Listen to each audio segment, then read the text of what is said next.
আমরা 22 নম্বর অঙ্কটা বোর্ডে লিখে ফেললাম। এই জায়গায় বলছে যে যদি tan a সমান 1/√3 হয় তবে cosec a square a minus sec a square a উপরে যা নিচে সেম, শুধু মাঝখানে মাইনাস আর প্লাস এর মান নির্ণয় করতে বলছে।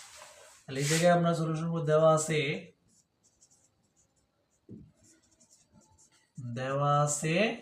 কি দেওয়া আছে এই জায়গায় tan a সমান 1/√3।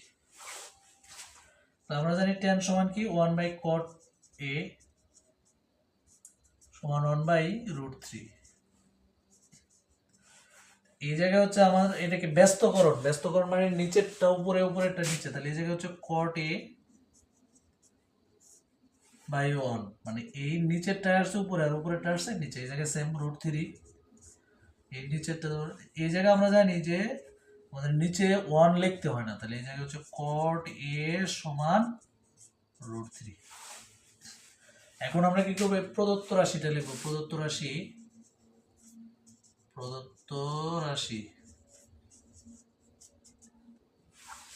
এটা হচ্ছে cosec square a minus sec square a,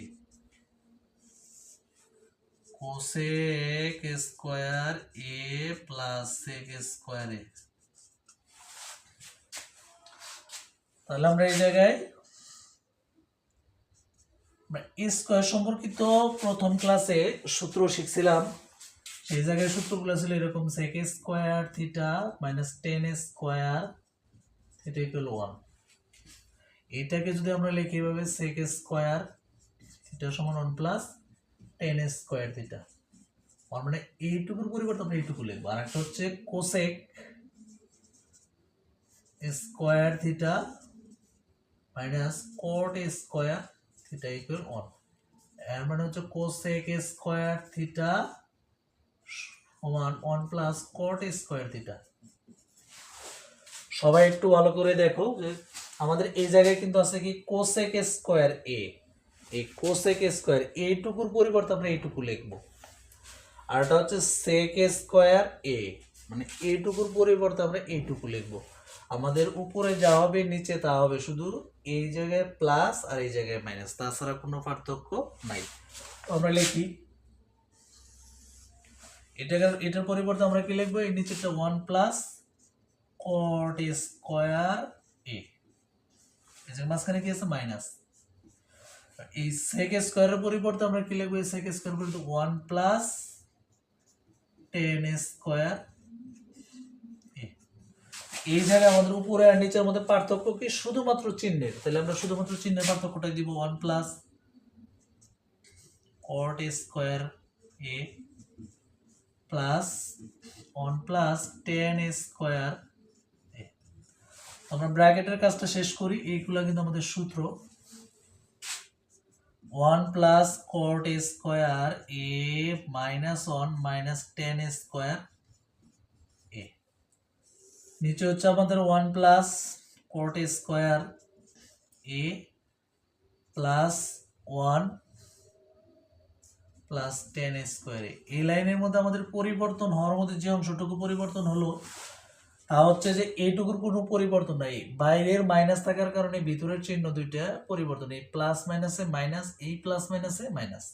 আর নিচে কিন্তু কোনো পরিবর্তন হয় নাই, কারণ যেহেতু এই জায়গায় প্লাস আছে, প্লাস থাকলে মানের কোনো বা চিহ্নের কোনো পরিবর্তন হয় না। বাট ব্র্যাকেটের বাইরে যদি কখনো মাইনাস থাকে সেক্ষেত্রে ভিতরের যে চিহ্ন থাকে তার বিপরীত হয়, যেমন এই জায়গায় প্লাস ছিল এই জায়গায় মাইনাস হয়েছে, এই জায়গায় প্লাস ছিল এই জায়গায় মাইনাস হয়েছে। এটা কিন্তু এটার সামনে a1 এর সামনে মাইনাস আর a1 এর সামনে প্লাস, তাহলে এটা হচ্ছে এটার মান হচ্ছে আমাদের এই জায়গায় কি cot, এটার মান হচ্ছে কত √3, এর মান হচ্ছে √3, এর উপরে স্কয়ার ছিল এই জায়গায় স্কয়ার, এই জায়গায় হচ্ছে কি মাইনাস। tan এর মান হচ্ছে কত 1/√3, এটার মান হচ্ছে 1/√3। নিচে হচ্ছে 1 আর 1 যোগ করলে কত হবে 2, এই cot এর মান হচ্ছে কত এই যে √3, আর এই tan এর মান হচ্ছে কত এই যে 1/√3, 1/√3। আমরা একটু আগেই অঙ্কের মধ্যে আলোচনা করলাম যে রুট আর স্কয়ার কাটা যায়, রুট আর স্কয়ার কাটা গেলে হচ্ছে 3 মাইনাস 1 কে স্কয়ার করলে 1 আর এই রুট আর স্কয়ার কাটা গেলে হচ্ছে 3, এটা হচ্ছে 2 এটা হচ্ছে কত হবে 3, রুট আর স্কয়ার কাটা যায় প্লাস 1/3। আমরা জানি যে লবরের মধ্যে যদি আবার লবর আসে সেই আগের মতো ভগ্নাংশের, এটা আমাদের সাধারণ যোগ, কিন্তু এটা কিন্তু আমাদের ভগ্নাংশ। এটা করতে হলে আমাদের কি করতে হয়, লসাগু বের করতে হয়। লসাগুটা হচ্ছে কত, এই 3 নিচে মনে মনে 1 আছে, 1 আর এই 3, 1 আর 3 এর লসাগু হচ্ছে কত 3।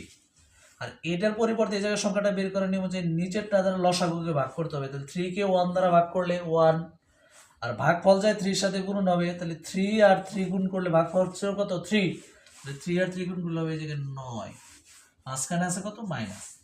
তাহলে এই লসাগু হচ্ছে 3, এই জায়গা হচ্ছে 3, 3 কে 3 দ্বারা ভাগ করলে কত 1, 1 আর এই যে উপরের 1 আছে, ভাগফল আছে 1, আর এই 1 গুণ করে হবে আমাদের 1। নিচেরটা সেম, এই জায়গায় হচ্ছে আমাদের এই 2 নিচে 1 আছে, এটার নিচে 1 আছে, এই 1 1 আর একটা হচ্ছে কত 3, এইগুলা তিনটার লসাগু হচ্ছে আমাদের। তাহলে এই 1 দ্বারা যদি এই জায়গায় যদি আমরা কি কি করি, 3 কে 1 দ্বারা ভাগ করি, সেক্ষেত্রে আমাদের কত হবে 3 হবে। এই ভাগফলটা যায় কি হবে, উপরের 2 এর সাথে গুণন হবে, 3 দোকানে কত 6, মাঝখানে কি আছে প্লাস। এই জায়গায় যে কাজ হবে এই জায়গায় কিন্তু সেম কাজ হয়েছে, যে এই যে 1/3 এই জায়গায় কত 1/3 বা শুধু 3, এই জায়গায় কিন্তু শুধু 3। তাহলে এর নিচে মনে মনে আছে 1, 1 দ্বারা এভাবে ভাগ করলে কত থাকবে, ভাগফল 3, এই ভাগফল 3 এসে উপরে 3 এর সাথে গুণ হবে কত 9, এই জায়গায় মাঝখানে আছে কত প্লাস। এই অংশের মধ্যে যেভাবে কাজ হয়েছে এই অংশে কিন্তু একইভাবে কাজ হবে। তাহলে 3 কে 3 দ্বারা ভাগ করলে, 3 কে 3 দ্বারা